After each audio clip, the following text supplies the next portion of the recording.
السلام عليكم ورحمة الله وبركاته. تعالوا بينا دلوقتي نشرح حاجة اسمها البيرنت، ونشرح برضو حاجة اسمها البيرنتس. يبقى أول حاجة البيرنت، بعد كده البيرنتس، بعد كده البيرنت أنتل،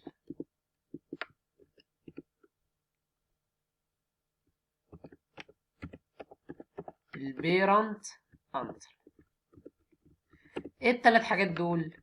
يبقى أنا عندي البيرنت والبيرنتس والبيرنت أنتل. ايه التلات حاجات دول؟ ببساطة خالص من اسمهم، البيرنت ده بتكلم على البيرنت الخاص بالعنصر، بتكلم على الدايركت بيرنت الخاص بالعنصر، بتكلم عن اول بيرنت خاص بالعنصر. طب بيرنتس بتكلم على كل البيرنت، على كل الاباء للعنصر. البيرنت انتل بتكلم على كل الآباء الخاصين بالعنصر لحد عنصر معين. طيب تعال نشوف الكلام ده هيتم ازاي. لو انا دلوقتي عندي سيكشن وجيت جوه السيكشن ده هكتب تكست سيكشن، وجوه السيكشن برضه هضيف ديف، وهاجي هنا جوه الديف هضيف تكست ديف، وهضيف باراجراف، وهقول له هنا ايه باراجراف، وهضيف جوه الباراجراف سبان، وهاجي هنا هقول له سبان. تعالى كده بقى نقسم. يبقى هنا الديف، كده الباراجراف، السبان، ودي كده كل العناصر بتاعتي.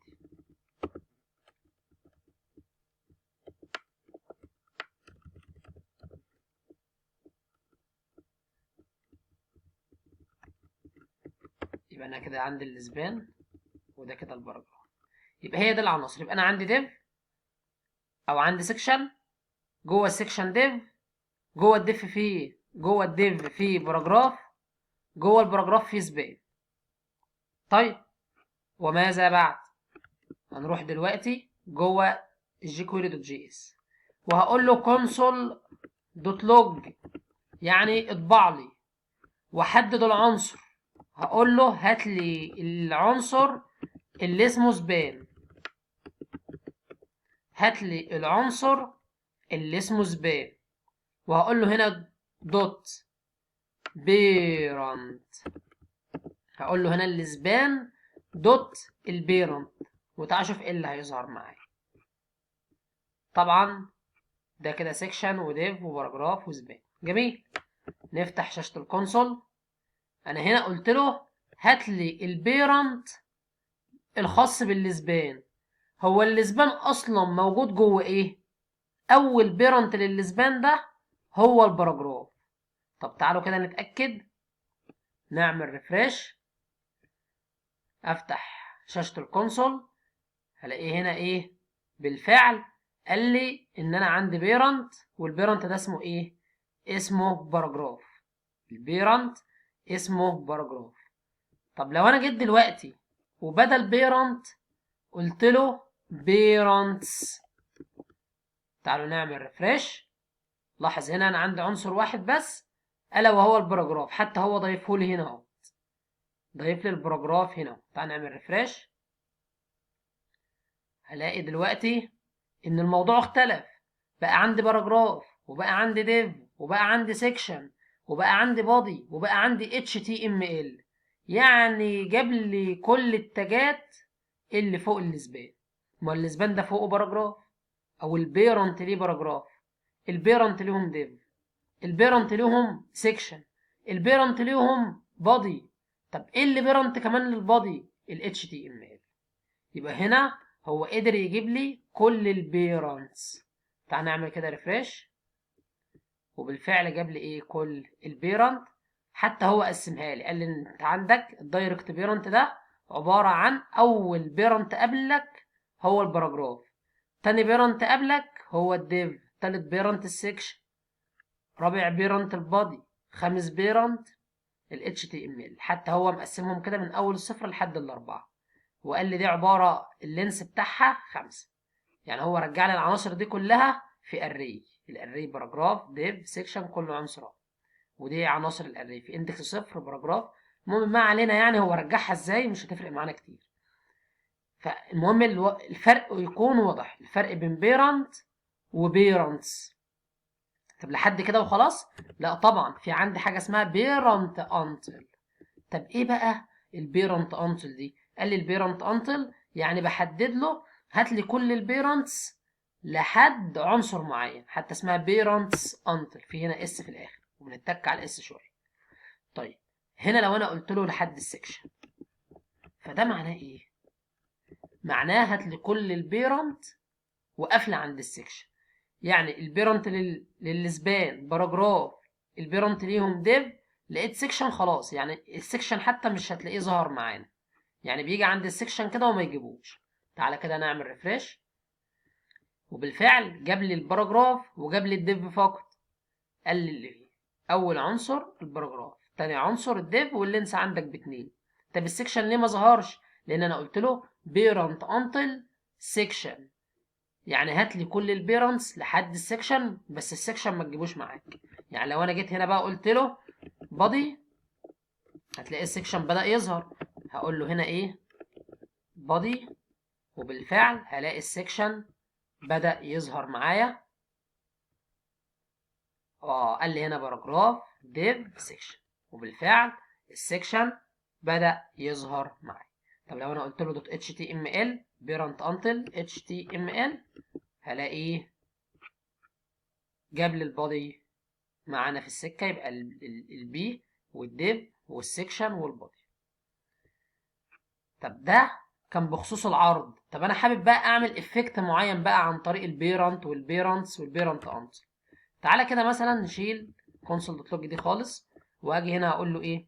هقول له هنا السبان دوت البيرنت، هقول له هنا السبان دوت البيرنت دوت سي اس اس، وهاجي هنا اقول له ايه؟ وليكن هنا هقول له color red. تعالى كده نعمل ريفريش. ايه اللي حصل معايا؟ بالفعل البيرنت للسبان مين؟ البيرنت للسبان لو انا قلت بيرنت هيجيب لي اول اب بس، او اول بيرنت اللي هو الباراجراف، فجاب لي هنا ايه الباراجراف. وطبيعي لما اقول للبيرنت او للباراجراف، لما اجي هنا اقول ان الباراجراف ده الكولر يكون ريد، ده معناه ان الاسبان كمان هتكون ايه ريد. طبعا دي نقطه سي اس اس.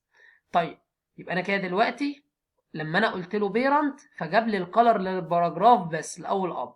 طب لو انا هنا قلت له بيرنتس، يعني هنا ايه سبان دوت بيرنتس دوت سي اس اس كولر ريد. تعال كده نعمل ريفريش، هلاقي جاب لي كل العناصر، يعني ادى كولر ريد للباراجراف، وادالي الديف، وادالي السكشن، وكمان ادالي البادي، وكمان ادالي الاتش تي ام ال.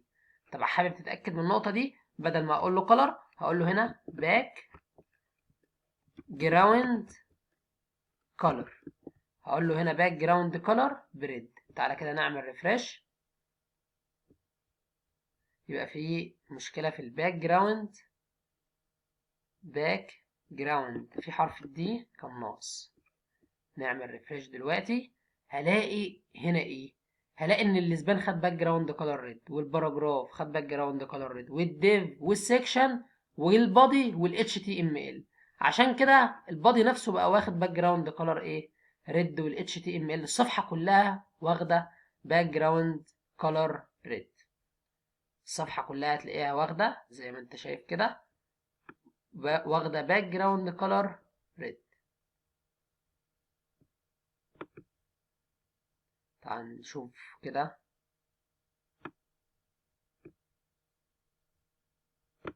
طيب مش مشكله. يبقى انا هنا عندي السكشن. يعني لو لاحظنا دلوقتي يا جماعه هتلاقي ايه، تعالى كده هتشوف بقى حاجه جميله دلوقتي، هوريكم انا ايه حاجه جميله جدا. طبعا احنا ما كناش ضفنا اي حاجه في السي اس اس. تعالى كده عندك هنا الاسبان. طيب احنا قلنا ايه؟